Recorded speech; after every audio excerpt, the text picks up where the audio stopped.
بسم اللہ الرحمن الرحیم۔ آج میں آپ کو غسل کرنے کا مصنون طریقہ بتاتا ہوں اور آپ کو ایک سچا واقعہ بھی سناؤں گا۔ بسم اللہ الرحمن الرحیم۔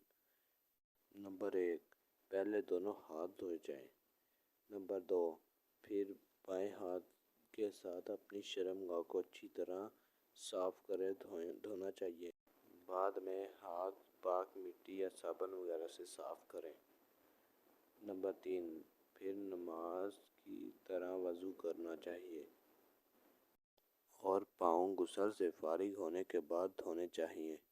نمبر 4، وضو کرنے کے بعد اپنے سر کے بالوں میں خلال کریں، وہ اس طرح کہ ہاتھوں کی انگلیاں تر کر لیں۔ دائیں ہاتھ سے سر کی دائیں جانب اور بائیں ہاتھ سے سر کی بائیں جانب والے بالوں میں انگلیاں پھیریں اور بالوں کی جڑوں کو نہایت عمدہ طریقے سے تر کریں۔ نمبر 5، پھر 3 چلو پانی بھر کر سر پر ڈالیں۔ نمبر 6، پھر باقی سارے جسم پر پانی بہائیں۔ نمبر 7، آخر میں پاؤں دھوئیں۔ نمبر 8، غسل دائیں طرف سے شروع کریں۔ نمبر 9، عورت نے اگر بالوں کو منڈیوں کی صورت میں باندھا ہو تو غسل جنابت یا غسل حیض کے لیے انہیں کھولنا ضروری نہیں، مستحب ہے۔ صرف اتنا بھی کافی ہے کہ عورت اپنے سر پر 3 چلو پانی ڈال لے۔ نمبر 10، چھپ کر اور سطر ڈھانپ کر غسل کریں۔ نمبر 11، ٹھہرے ہوئے حوض وغیرہ پانی میں غسل جنابت نہیں کرنا چاہیے۔ نمبر 12، غسل جنابت جلدی کرنا چاہیے۔ اب میں آپ کو واقعہ سناتا ہوں۔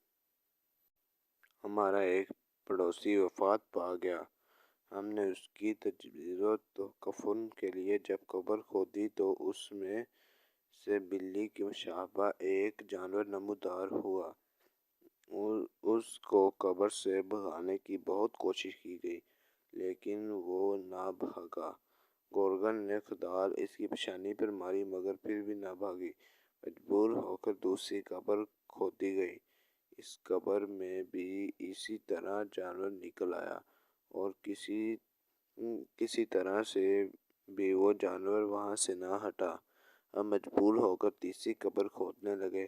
جب تیسری قبر کی لحد تیار ہوئی تو اچانک وہ جانور اس سے بھی نکل پڑا اور کسی صورت بھی نہ بھاگا۔ ہم لوگ مجبور ہو گئے اور اسی میں دفن کر دیا۔ دفن کے بعد ہم نے اس کی ہڈیوں کی آواز سنی۔ یہ ایسا عجیب واقعہ تھا کہ پہلے کبھی پیش نہ آیا تھا۔ ہم نے اس شخص کی بیوی سے واقعہ بیان کر کے دریافت کیا کہ تیرا خاوند کیا عمل کرتا تھا تو اس نے بتایا کہ وہ غسل جنابت نہیں کرتا تھا۔ دوستو دیکھیں یہ کتنا بڑا غسل نہ کرنے کا نقصان ہوتا ہے۔ تو اللہ تعالیٰ ہمیں غسل کرنے کی توفیق عطا فرمائے اور اس کا زیادہ سے زیادہ شیئر کریں تاکہ لوگ اس سے فائدہ اٹھا سکیں۔ ہماری نیکسٹ ویڈیو تک کے لیے اللہ حافظ، دعا میں یاد رکھیے گا۔